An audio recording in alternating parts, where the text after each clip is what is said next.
Today, we're pulling back the curtain on a really shadowy part of the war in Ukraine. Thanks to a deep dive investigation by BBC, we now have a clearer picture of a global network that's recruiting foreign soldiers to fight and die for Russia. Let's get into what they uncovered. Imagine getting a voice note from the front lines, and this is what you hear. The absolute horror in that message sent from a soldier, it's just chilling. And the messages just keep painting this picture of pure chaos. It's the sheer terror of being dropped into a battlefield that is completely alien, totally overwhelming. And then, after all that violence and shock, it all boils down to this: a simple, heartbreaking plea from a son to his mom, trapped in a nightmare he could never have imagined. So that's the big question, right? Who are these men, and how on earth did they end up here? This is what the investigation set out to answer, and by following the digital breadcrumbs and human stories, a picture emerged of promises, deception, and a trap with no way out.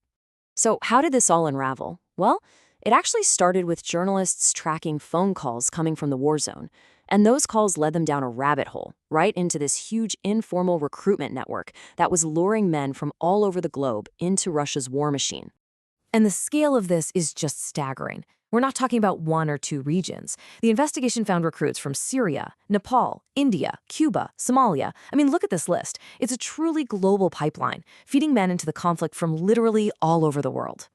At the center of one of the most prominent networks is this woman, Polina. She's a 40-year-old former teacher from Siberia. You heard that right, a teacher, who apparently became a master recruiter of foreign fighters for the Russian army. And her method is surprisingly simple, which is what makes it so effective. First, she uses channels on the app Telegram to advertise this opportunity.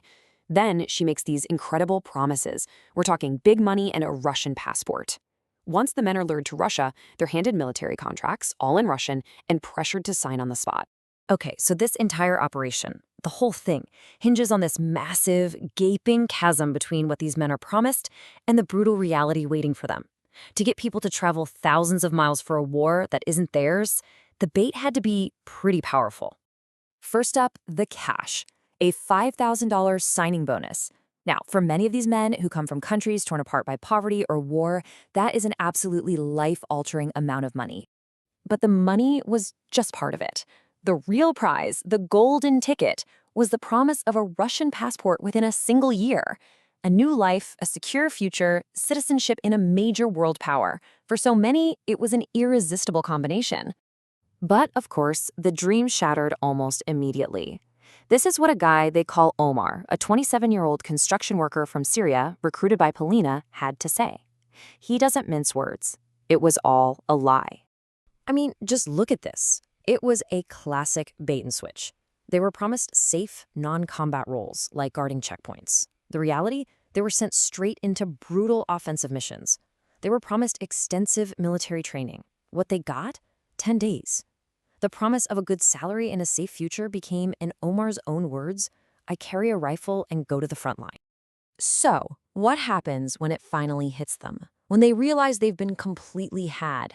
Can they just pack up and go home? The answer, terrifyingly, is no. Once that contract is signed, they are trapped. And here's the legal trap that snaps shut on them. Back in September 2022, a presidential decree was issued that makes all military contracts valid until the end of the special military operation. So that one-year term Polina promised, poof, it's meaningless. They've actually signed up for the entire duration of the war, however long that might be. And if you think about refusing, well, that's not really an option either. Another recruit, Habib, told investigators what happened when he tried to refuse an order to fight. The response from his commanders was simple and absolutely brutal. "We will kill you. There is no way out." The outcome of this whole scheme is just as grim as you'd expect. The BBC spoke to the families of 12 men recruited in just one of Polina's groups. Of those 12, every single one of them is now either confirmed dead or missing in action. Not one is known to be safe.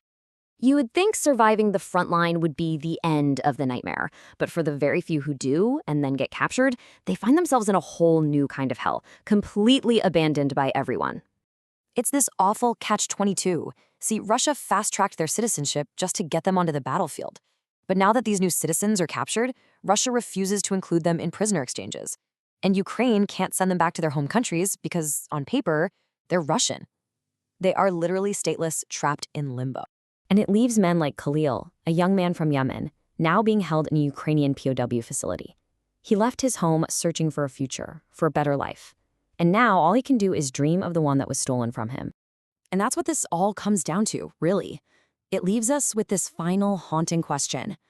Russia went to great lengths to bring these men in, stamping their passports and calling them brothers in arms. But for those trapped on the front lines or forgotten in prisons, will the country they were contracted to die for ever even acknowledge their existence again?